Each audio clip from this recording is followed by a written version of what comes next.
What's going on, everyone? We are back breaking down some more film. I really appreciate the feedback, the subscribers, just everything all the interactions from the last video. I do plan on posting more, just trying to fit this into a busy work schedule. Making videos can be time consuming, but I do plan on posting a little more, doing some more breakdowns, trying to get this channel going.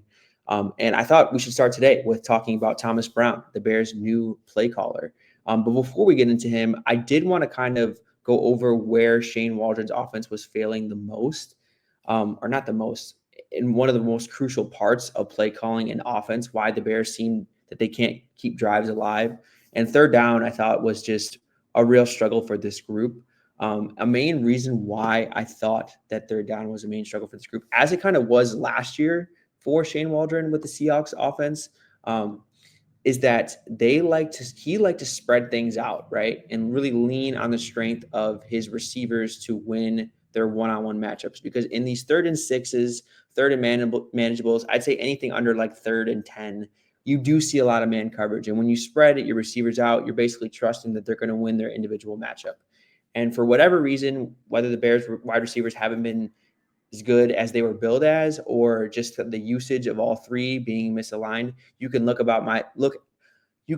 at my thoughts about that on Twitter at Tommy K NFL Draft. I have a whole thread about why I think the Bears wide receivers are being misused. But for whatever the case may be, I just don't think they were winning enough to kind of warrant this usage, and we saw that kind of throughout the season so far. And I think a really good way to kind of get around that and make things easier for your receivers and your quarterback is running more bunch formations, because when you bunch up against man coverage, then that causes a little bit more miscommunications. It's easier to set picks for guys, scheme them open. Because if you can see right now, all the DBs that are in man know who they're going to cover, right? Like they're just lined up right over them, right? There's no kind of communication that needs to happen because it's man coverage. They're all just lined up one-on-one. And when you bunch, that's when those communications come into play. They can miscommunicate. I think we saw in the big Rome Odunze play against the Cardinals, that's exactly what happened, right? He kind of just got behind the defense because they didn't pass it off correctly. And that's why using bunches against man is I think, I'm not reinventing the wheel here, is a really useful thing to help move the sticks and create easier offense. So this play was an example of that not being the case. And what the Bears will be running, I will go full screen, is a variation of smash, right? So basically what a smash is just the outside receiver running a curl or any type of coming back route, and the slot receiver running a slot fade. And then the other two, Cole Kmet will be running a stick route, and DJ Moore will be running a slant on the backside. He gets double teamed, so you're basically just working this concept. You're taking your one-on-one matchup. Now, do I think Caleb makes the best read here? Absolutely not. I think the ball needs to go to the slot fade. Would I have Keenan Allen running the most vertical route again if you watched my last video? No, I would not. So again, usage, don't love it. I would have Rome run this route. He's the best ball winner, in my opinion, on the Bears, like in terms of just going up and get it. So I would have Rome run this slot fade. Keenan Allen maybe run the curl. DJ Moore, that doesn't really concern me, the rest of the routes, but I would have Rome here. And he still gets leverage on the DB, so I still think the ball needs to go here, but there's just not a lot of separation. I think Rome can gap this guy, right, and really, really create separation down the field. And yeah, so he throws it to Cole Kmet. Cole Kmet's kind of put in a rough spot here because this is not really his game. You know, winning one-on-ones, that's not really his game. This is what you got the three receivers for, right, to win their one-on-ones. And the fact that we're going to a tight end just kind of shows you that this play's gone to hell to some extent. So again, this is why I think using these spread formations doesn't always work, and you don't always have to put so much on the wide receiver's plate. You can use more scheme to scheme guys open. And on the next play, I'll show you what I'm talking about from an example the Panthers used last year, using those bunch formations, which I thought they did a lot more of. But again, this play was unsuccessful. All right, here is an example of what I was referring to the last clip. This is a better example, I thought, or better answers against man coverage. Now, I got to put out some disclaimers first and foremost. A lot of these plays, the Carolina Panthers receivers were just not very good last year. So they might not look the best, but I think the process behind the play is good, right? Like if they did this with the Bears, the results would be a lot better. And the next disclaimer is I don't know what to really expect with Thomas Brown because this is a different playbook, right? This is not Frank Reich's offense from last year. This is not Thomas Brown's playbook, I would assume. I don't think he's like bringing anything new to the table. I think he's just going to take over play calling duties and call what they already know. Hopefully they have stuff like this in the bag already and they just weren't calling it. That's really what I'm hoping for if we want to see real improvement, because I just think the overall philosophy of the Bears offense was just not working. It was too high difficulty, putting too much on everyone's plate. I think there are easier ways to scheme up offense. And from watching Thomas Brown, only 2 games, small sample, I did like a lot of the drop back passing concepts. I thought it was easier offense, a lot of in breakers, setting more opportunities up for Yak. And this play was an example. I thought, now, is there the most separation in the world? No, but again, I will say, imagine this as the Bears receiving core. I posted this clip on Twitter, and this is a bunch formation against man coverage, something we don't really see or haven't really seen with the Bears to this point.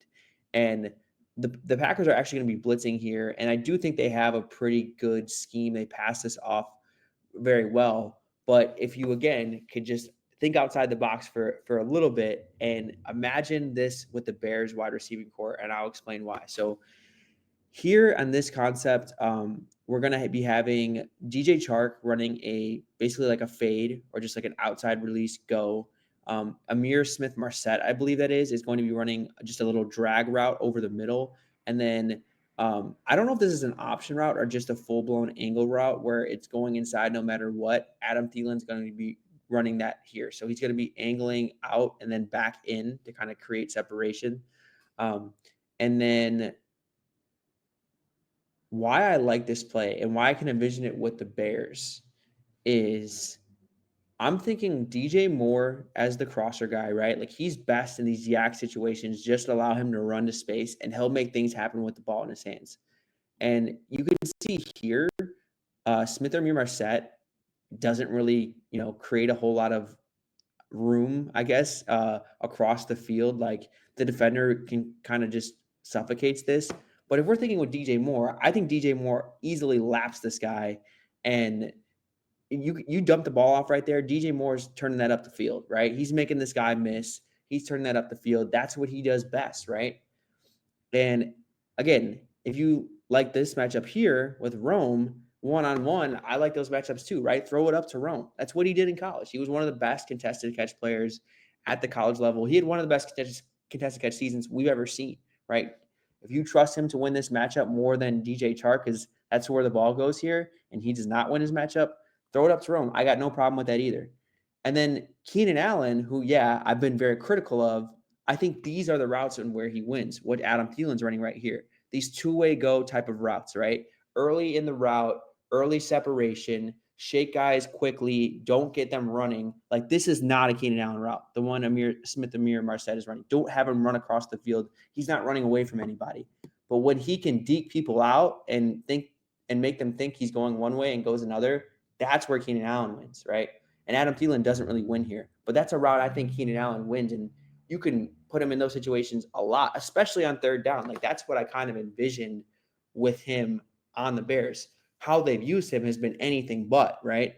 So again, if you just translate this to the Bears and have the guy, I'm not trying to say I know all, but if you translate the Bears receivers running the routes that I just laid out, I think this is a successful concept. You're putting them in situations to succeed and making the offense easier for your quarterback. How easy is it if this is his first read, right? And he's working back. DJ Chark might be his first read because that's like an alert play. If you got a one-on-one, take it. But even if this was his second read, how much easier is this throw than the one we just saw with Cole Kmet, where everyone looks covered and you're basically scrambling? He was late to throw the stick route to Cole Kmet, where you can just dump this off to DJ Moore in space and trust him to win. Like those are the situations DJ Moore wins, not as a route runner, right? Like he's not terrible as a route runner, but that's not his strength of his game. So if we see stuff like this, that's what gets me more excited. And I'm not saying it's going to revive the Bears season. Like I still think there's a lot wrong with the offensive line. that deserves a whole nother breakdown. But all I'm saying is, like, if we see more of this, I think we'll start to see a better return on the investment that we thought the Bears were getting with the strength of their team. And that was the wide receivers. And that also will lead to better quarterback play. Hopefully we see stuff like that. Who knows? We shall see. But that was kind of some of my takeaway here. Yeah, Bryce Young throws it to DJ Chark. He can't come down with it. But Rome Odunze, he may. So that's kind of what I wanted to break down. Maybe I'll toss in another play of this video, but yeah. All right, y'all. So here's another example of Thomas Brown using bunch formations in a 4th down, which is similar to a 3rd down, must-have it situation against man coverage. And why I like this example even more is I wanted you from the last clip to imagine this play within Bears lenses, Bears receivers running the routes. When this clip, I think, is a little bit less important to imagine that, and the play just overall works. It schemes someone wide open. So this is almost the same exact play and the same exact look that the Panthers got in the last clip. It's man coverage. The Jags are blitzing, and I think it's the same play concept. So DJ Chark's going to be running an in on the backside. This tight end here is going to be running a fade. The guy all the way at the bottom of the screen lined up off the ball. I think that's Jonathan Mingo, runs the crosser. And then Adam Thielen, I do believe, has the ability to run an option route, choose his leverage based on the defense to kind of make the defense wrong. And if you see from this play, the Jags pass this off incorrectly, right? So 2 guys go to 1 receiver. So they completely blow the coverage here with Adam Thielen. And this is why I think using bunch formations gives the defense more to sort through. You create more opportunities where this happens. And look how easy this offense is. You have a wide open Adam Thielen on a 4th down situation. And that's why I want the Bears to lean into that even more. And Adam Thielen did a great job of recognizing that his man went inside with the crosser and breaking to the outside on the option route. This is what I want Keenan Allen. Have that veteran savvy to kind of realize all this real time. And he's wide open, right? And I also like too, let's say he didn't. Let's say the corner didn't blow this coverage. The tight end sets a pick, right? These 2 defenders run into each other. And they have to sort that out. So again, that's just creating more space, giving you more of an open throw wherever you decide to go with it. This is why I think the Bears should lean into this more. And I'm hoping Thomas Brown, like he did with the Panthers last year, can implement more of this stuff where you are using the Bears receivers to their full potential and just making things overall easy as an offense. Yeah.